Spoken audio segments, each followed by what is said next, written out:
Hello, and welcome back to the Fertility Counselor podcast, the podcast where we talk openly, gently, and honestly about the emotional side of fertility. I'm Tanya Fessler, and today's episode is a deeply personal one for me because we are diving into the transformative practice of journaling during your fertility journey. Now, before you tune out thinking, I'm not a writer or I don't have time, I want you to stay with me because this isn't about being perfect. This is about creating space for your emotions, for your thoughts, your healing. And there is real research to back it up. Hello, and a warm welcome to my podcast show, Your Fertility Counselor.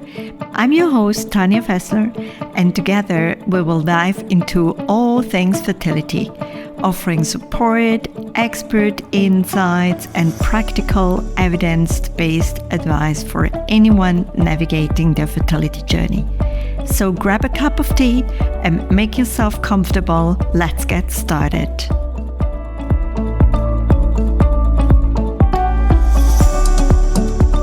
So why journaling?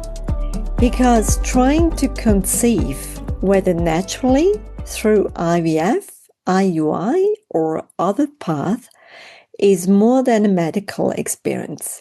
It's a deeply emotional one. Journaling gives those emotions a safe place to land. When you write, you are not just recording, you are processing. You are acknowledging fears or celebrating tiny wins, noticing patterns in your mood or cycle, and releasing what's too heavy to carry. Personally, I started journaling over 900 days ago after reading The Artist's Way by Julia Cameron. Her idea of morning pages, which was absolutely new to me then, writing 3 longhand pages first thing in the morning, changed how I think, how I feel, and how I show up. It really sets an intention for the day. And I haven't stopped since.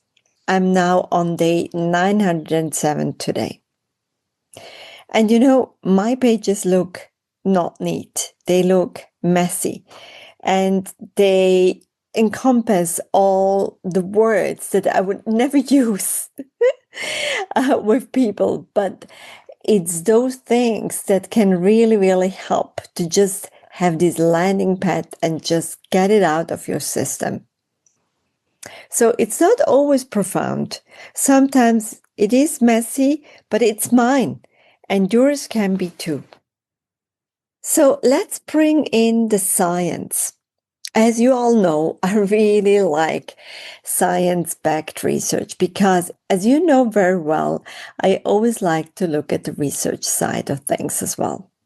So a study in 2002 by Dr. James Pennebaker, a psychologist and pioneer in expressive writing research, showed that people who wrote about emotional experiences for just about 15 to 20 minutes a day over 4 consecutive days had improved immune function, reduced stress, and even fewer visits to the doctor. And another study, and this is more relevant for our podcast, published in Fertility and Sterility in 2013, looked at women undergoing IVF.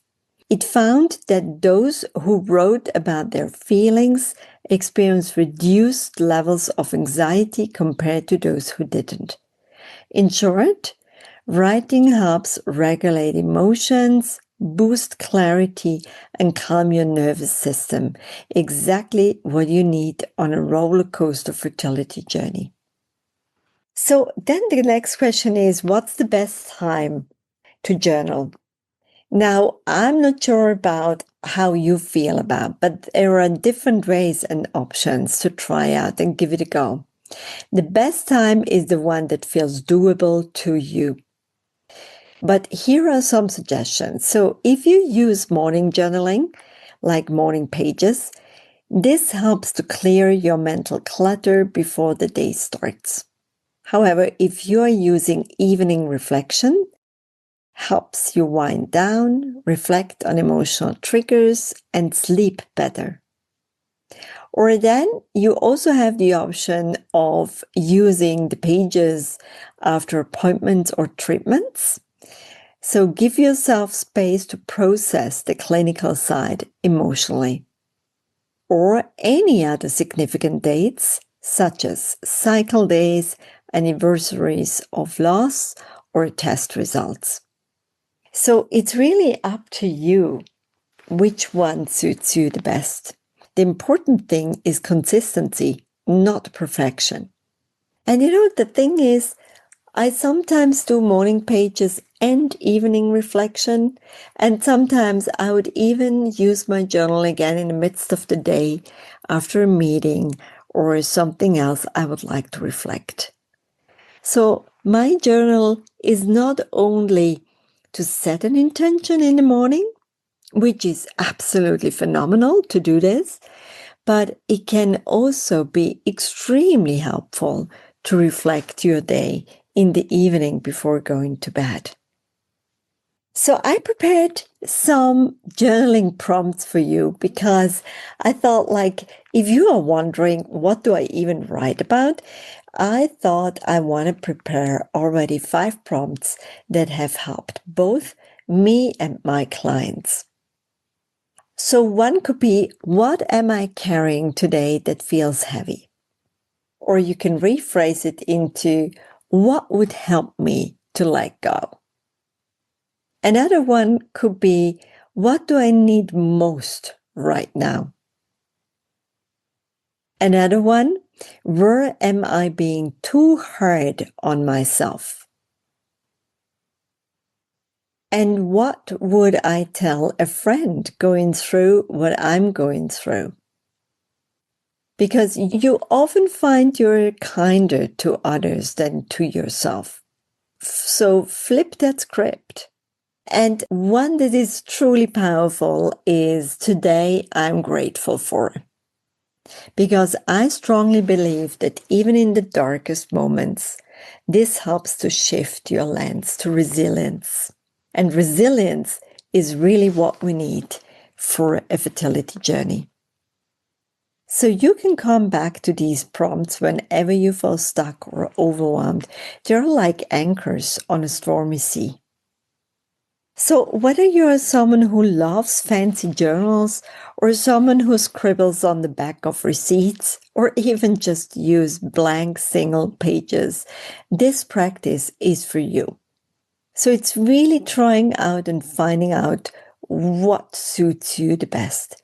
Once you have settled and you agree with yourself that you want to go and continue with those single pages, or that you want to go to a stationery shop and buy yourself one of the most beautiful notebooks or journals, whatever feels right to you, just do it. Journaling isn't about having the right words. It's about letting your words be enough. And if this feels like something you'd like to start, maybe try just 5 minutes tomorrow morning. 1 sentence is enough. 1 honest word is enough. And if you'd like me to create a free PDF of journaling prompts for fertility, let me know. I'd be so happy to share that with our community. Thank you for tuning in today, and I can't wait to hear your feedback about your experience with journaling. See you soon, and have a wonderful day ahead. Thank you for joining me on this episode of the Fertility Counselor podcast.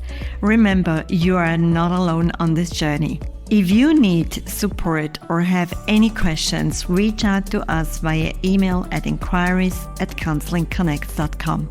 Don't forget to follow us on social media @Fertility Connects. We'd love to hear from you.